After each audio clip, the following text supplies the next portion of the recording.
Maria Saez. Today we're going to make a quiche with puff pastry. Usually quiches are made with a nice buttery flaky crust, but this buttery flaky crust is going to be a little bit different. So we'll use an already made puff pastry, and we'll just take it, open it up, and roll it out with a rolling pin. Now if you don't have a rolling pin, a fun trick to use is the roll of a saran wrap or foil. It's really nice and hard cardboard.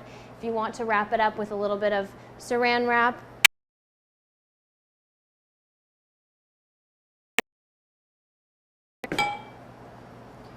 just to make sure that everything is intact and nice and flat.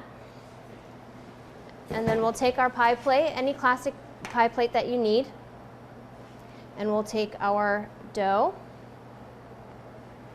and line it. Make sure that your pie plate is lined with some butter, or if you want to just use cooking spray, that works too. Okay, we'll line our pan with that. Make sure there are no air holes or air pockets. So right here, it's going to be pretty full of air, so we want to make sure we get rid of that. We'll take a sharp knife and cut off our corners and fill our space around the pie edge. Okay, so then the crust is completely covered on our pie. Now to get started on the filling as well, you'll need 6 eggs and ½ cup of heavy cream. That's the base for all quiches, and you can really add to that anything you need. Cheese, vegetables, anything that you want to fill your crust with. So we'll just pack these in place so our edges are completely covered, and we'll take, I already have some custard prepared here, and it's our 6 eggs and the ½ cup of heavy cream. We'll take a wire whisk and we'll mix that together, make sure it's thoroughly blended.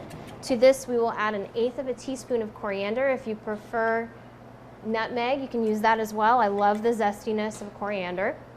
And ½ teaspoon of a salt and pepper blend, which is 1 part salt and 2 parts pepper.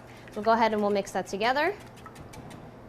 And for this quiche, we're just going to use a little bit of cheddar cheese. I love cheddar cheese in quiche. So we'll go ahead and we'll fill up our pie plate.